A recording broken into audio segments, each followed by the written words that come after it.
Y a continuación les presentamos la entrevista con el doctor José de Echave, quien justamente propone una moratoria en la entrega de concesiones mineras. Asimismo, plantea algunas críticas a la acción del Estado para regular esta importante actividad económica. Se cierra una etapa de bonanza para la minería en el Perú y parece que estamos entrando en una época de vacas flacas. Entonces, este tema nos lleva a una reflexión sobre cómo encarar el tema minero y llevarlo adelante en beneficio de las comunidades y del resto del país. Para ello está con nosotros José Echave, experto de Cooperacción en temas de minería.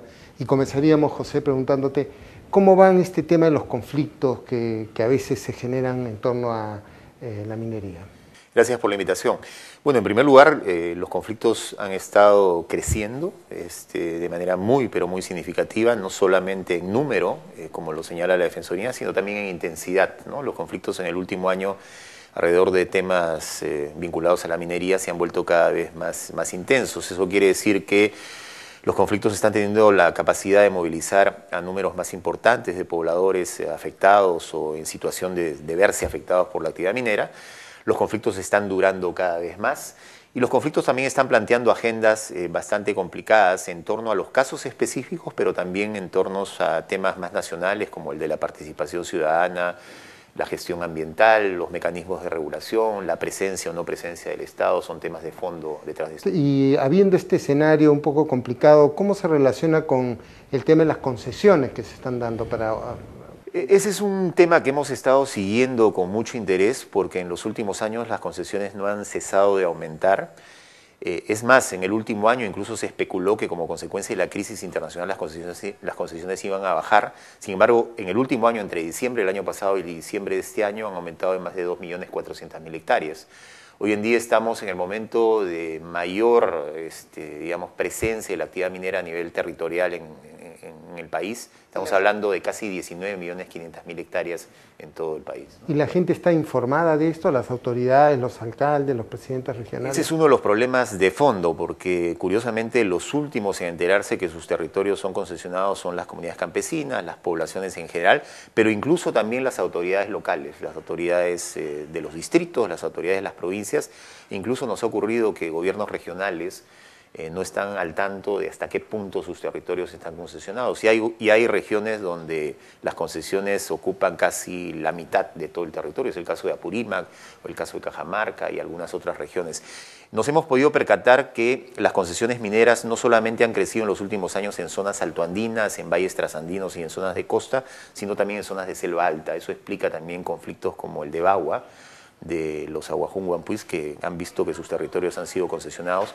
Y el otro tema sobre las concesiones es que en los últimos años todas las fronteras que tiene el Perú, por ejemplo, con Ecuador, con Bolivia y Chile, están hoy en día ocupadas por concesiones mineras y en muchos casos por empresas extranjeras, ¿no? Y efectivamente, como se señalaba, los últimos en enterarse son las poblaciones locales y las autoridades locales.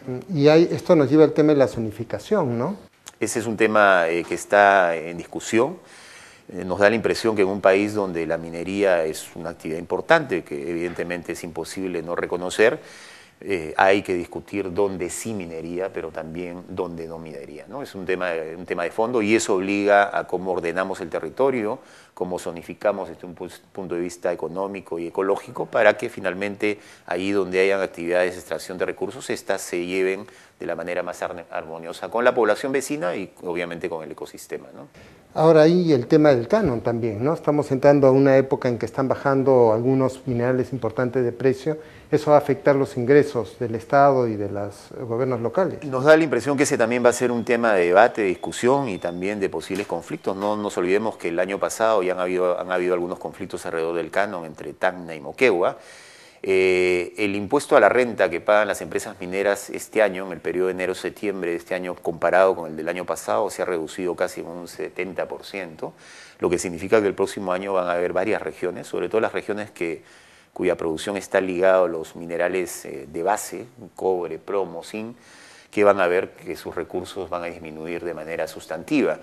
Y nos da la impresión que ese es un tema que, al margen de los problemas que puede causar y los conflictos que seguramente va a causar en algunas regiones, el país debería sacar algunas lecciones en torno a estos temas, ¿no? Yo creo que hay varias posibles políticas que alrededor de este tema se podrían comenzar a elaborar. Una es cómo el país, aprovechando épocas de bonanza, crean fondos de estabilización para precisamente, como se dice, guardar pan para mayo. Y por otro lado también esta famosa discusión que se dio alrededor del impuesto a las sobreganancias, habría que revisarla y sacar lecciones a futuro. ¿Fue bueno para el país dejar de lado el impuesto a las sobreganancias y optar por el óvulo minero? ¿O de repente un impuesto a las sobreganancias en esta época de menores recursos hubiese dado precisamente esos recursos para que el Perú pueda combatir con mayor eficiencia la crisis interna? ¿Cómo debe encarar el gobierno el diálogo con las comunidades?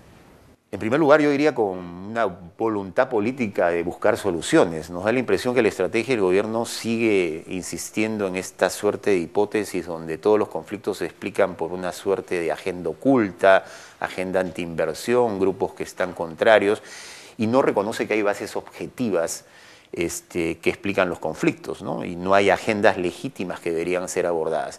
En segundo lugar, la estrategia del gobierno nos da la impresión que ha sido una estrategia del bombero, es decir, una estrategia totalmente reactiva.